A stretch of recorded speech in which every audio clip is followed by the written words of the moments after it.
Hey, everybody out in Maryland's beautiful 8th Congressional District. It's your Congressman, Jamie Raskin, coming at you Friday, January 12th for the beautiful Martin Luther King birthday celebration and observance weekend.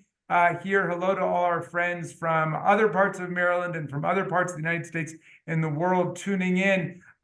This is my favorite time of the week, as you know, Local Hero, where we get to celebrate and profile and interact with the people that make the 8th Congressional District so magical. My local hero is Judy Richardson of Silver Spring, no less, a civil rights organizer and leader, a filmmaker, a creative rabble-rouser, a major force in movements for social justice. She was on the staff of SNCC, the Student Nonviolent Coordinating Committee, from 1963 to 1966, where she was close with one of my heroes, Ivanhoe Donaldson. She was in SNCC's national office in Atlanta, Georgia. She was in Mississippi during Freedom Summer with Bob Moses and with Schwerner and Cheney and Goodman. She was in Southwest Georgia. She was in Lowndes County, Alabama. She was involved in the organizing, I think, of the Mississippi Freedom Democratic Party as well.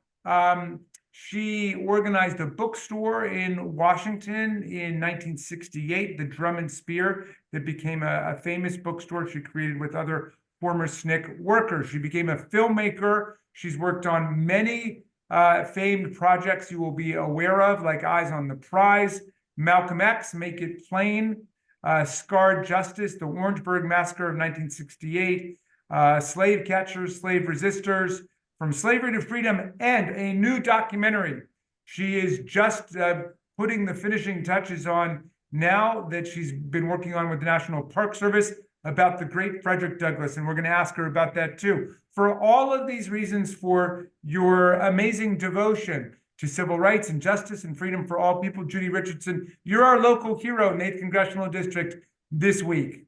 Congratulations. Well, thank you, Congressman Raskin. This is so wonderful. I'm just so honored to be even on the same screen with you. I mean, I just so respect everything you're doing. So thank you. Well, you're an amazement to me. And so I want to start with this. When, like, hero is obviously a tough word. I understand the instinct you have to push it away, but we're going to force it upon you for at least 1 week here because the work you've been doing is so essential. But I want to take you first back to your real organizing days during the heart of the civil rights movement. I mean, and you and Bob Moses and Ivanhoe Donaldson and Marion Barry and other people who were down there were really fighting for democracy and for freedom, and people didn't know which way it was going to go. And I wonder, when you think back to that period, who were those people who were critical and essential, who in hindsight you look at as heroes? Yeah, I mean, certainly the people who surrounded me. I mean, the point was we were, the folks in SNCC, I was 19 when I come in. I had just come off Swarthmore College's campus in Pennsylvania to join the staff. And so, I'm looking certainly at Ivanhoe and Marion Barry and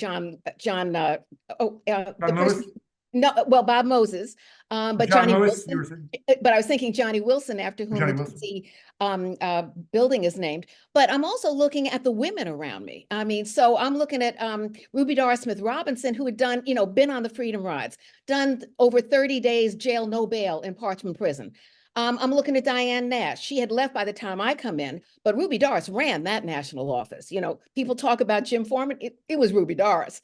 But I'm also looking at the local people. So in Mississippi, it's not only Mrs. Hamer, whom I just amazed, but it was also Mrs. Victoria Gray. It was Mrs. Annie Devine. In Southwest Georgia, it was Carolyn Daniels, who, and all of these women and men, Amzie Moore in Mississippi. You knew Amzie Moore, there's a nice story that Bob Moses wrote about Amzie Moore, about when Bob went down to Mississippi, he was thinking he was going to be involved in sit-ins for restaurants and motels and hotels. And it was Amzie Moore who said to him, look around you, you're in a congressional district that's 2/3 African-American, 2/3 Black, and nobody can vote. And that's where he began to think about one person, one vote, and registering the people to vote as a really fundamental thing. And what's wonderful about that is Amzie had been building this regional council of Negro leadership from the 1950s, right? So this was a base that we could organize with when we go in. And it included, Medgar Evers, who gets assassinated. It's all of these local World War II veterans who are working with AMSI, and AMSI pulls out a precinct map with Bob, right? And says, look, but this is where we're concentrated. This is where we can gain power, but I, AMSI, am not ready for you here in Cleveland. You need to go down to Southwest Mississippi and work with C.C. Bryant. He is ready for you now.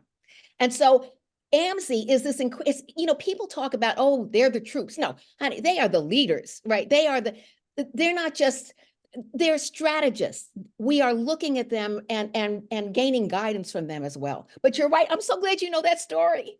Oh, yeah. Well, I love, Bob's book, Radical Equations, which is both about the civil rights movement and about the Algebra Project, which he considered a continuation of the civil rights movement in the century, and math literacy as a basic right that people have to have. But you cherish the local people who were there building the foundations for the national civil rights movement, but also the young people.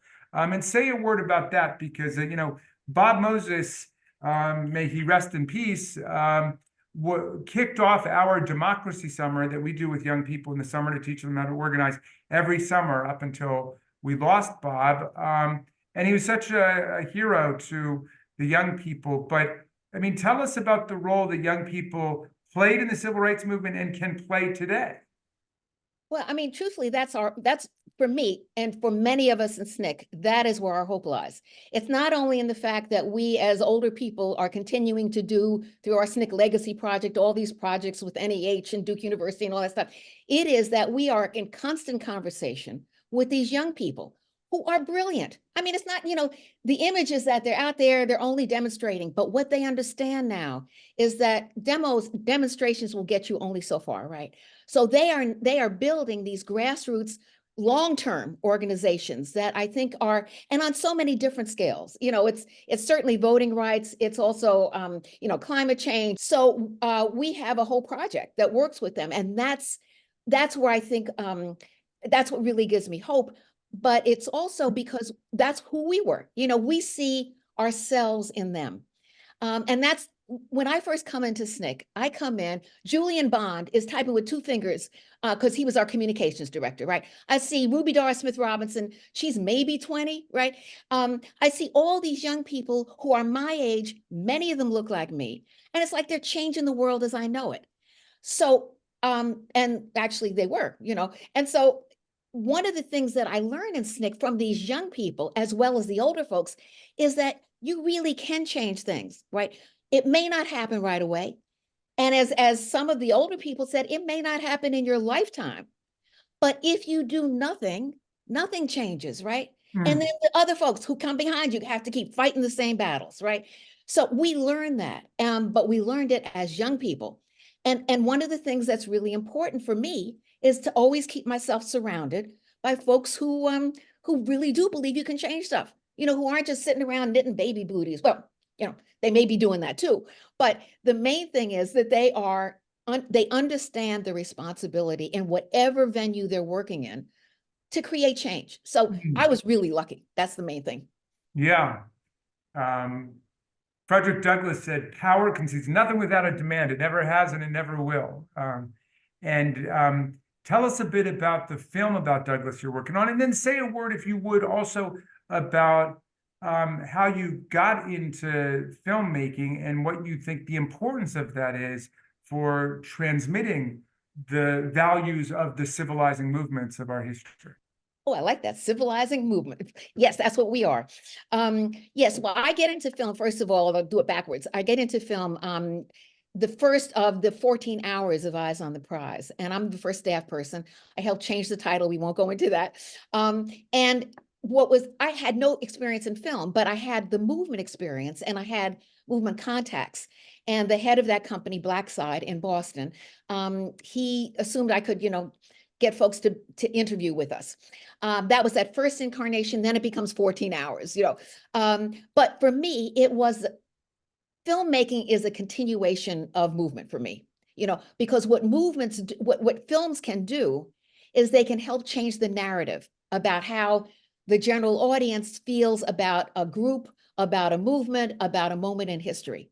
And so that's a continuation. It's like, I don't really change hats when I do filmmaking from whatever I'm doing with the SNCC Legacy Project. Yes. It's a continuum, right?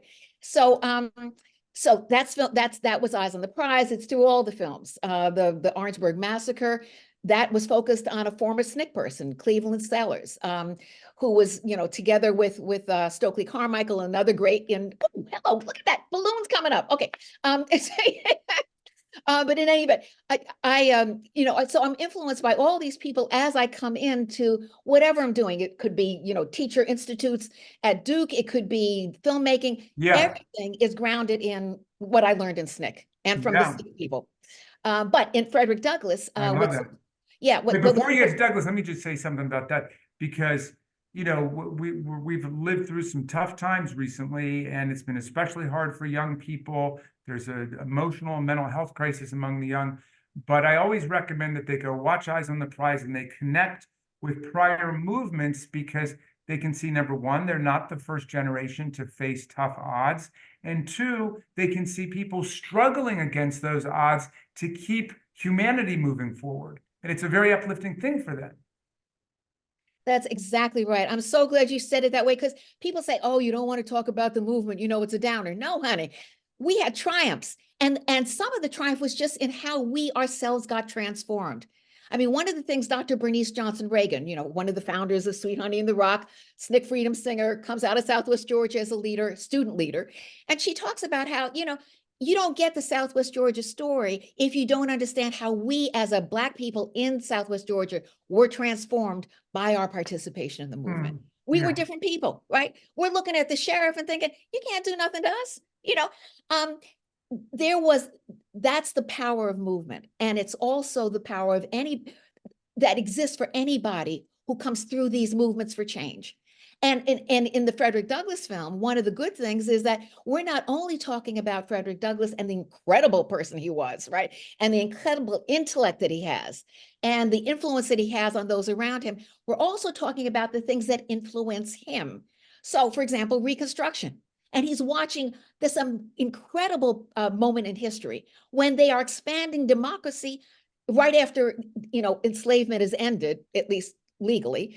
And what he realizes, as do many people, is that this Reconstruction period is a time when we are expanding democracy for not just Black people and the formerly enslaved, but for poor white people who had been denied it, right? Georgia, South Carolina, free public education. Poor white people had been denied that, healthcare, because good movements expand democracy for everybody, right? And that's what we were doing in the civil rights movement. But you see that within the Frederick Douglass film that will be at Cedar Hill. It's a National Park Service site out in Southeast Washington. Awesome. And when do you think people will be able to go see it? Yes, well, it's although we're almost finished with the actual part, the footage part of it.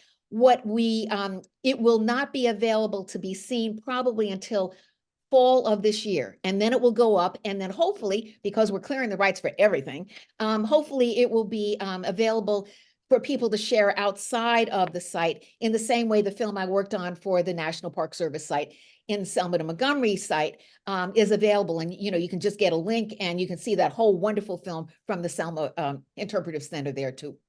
That's so awesome. Well, look, I want to give you an opportunity before we close to say a word about Dr. King. Now, I know Dr. King came out of a somewhat different tradition than the SNCC community organizing tradition. He came out of the Black Church and the SCLC and the big national organizations. And sometimes there were tensions, but then there was also a lot of collaboration. And I wonder what all of that looks like in hindsight to you, and how you think about Dr. King and his work before he was assassinated.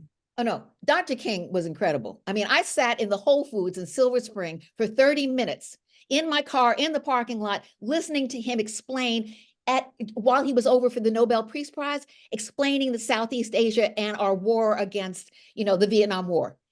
Because he was not only brilliant, he could speak in regular people's language. He did not do academic squish, right? He understood, how do you translate these big ideas in a way that people understand? So I'm sitting there 30 minutes, Whole Food parking lot, right? Now, he was amazing too, because he never denounced us, even if he did not agree with us. When you see him and Stokely on the Selma March, or in Lowndes County, in the Meredith March in 1966, you see, we called for Black Power, but the announcer is asking Dr. King on this march, what do you think about that? He says, I understand where they're coming from. I may not agree with everything, but I understand where they're coming from. He absolutely was brilliant. He was supportive, and SNCC people would go over his house, and Coretta's house for dinner. Prathia Hall, who was a SNCC field secretary in Selma and in Atlanta, she talked about, because a lot of the SNCC people were churched. They really were very grounded in their home churches and stuff. So yeah. I think we all absolutely respected Dr. King. The question becomes, if it's only Dr. King, if you only think that it was Dr. King who changed this movement, who made this movement, then you don't know it's you and your cousins and your clergy and your teachers who did this movement. And then you don't know that you can do it again, because you keep waiting for this other person, right? These regular people, they were the ones who not only created the movement, they sustained it. After some of these, national organizations had left, these local people are still doing stuff. And you see the results of that in some of the things that are going on now in terms of, voting rights strength, assuming the Supreme Court doesn't gut it yet again, but all of the things that we were able to use to gain power as Black, brown, whatever people, poor white people, that comes out of knowing that we are the leaders. That whole thing about we're the ones we've been looking for. Okay, we're it. This is it. That's right. Well, and Dr. King said that everybody can be great because everybody can serve, and everybody plays a role, and all labor has dignity. What an extraordinary man he was. What an extraordinary organizer, filmmaker, and leader you are, Judy Richardson, and you're our local hero. Well, thank you so much, Congressman Raskin. It's a pleasure being with you. It's an honor to be with you. Have a great MLK birthday weekend. I hope to see you maybe out on Sunday. I'll be with my friends from the DC Labor Chorus in downtown Silver Spring. Oh. And that's going to be fun. We'll send out all the stuff about that, and I'll be out doing other stuff. I think Montgomery County has a celebration, maybe with the aforementioned Bernice Johnson Reagan and Sweet Honey in the Rock. So there's a lot going on. Everybody, we wish you a great King holiday, and thank you to our local hero, Judy Richardson. Thank you so much, Congressman Raskin. Thank you.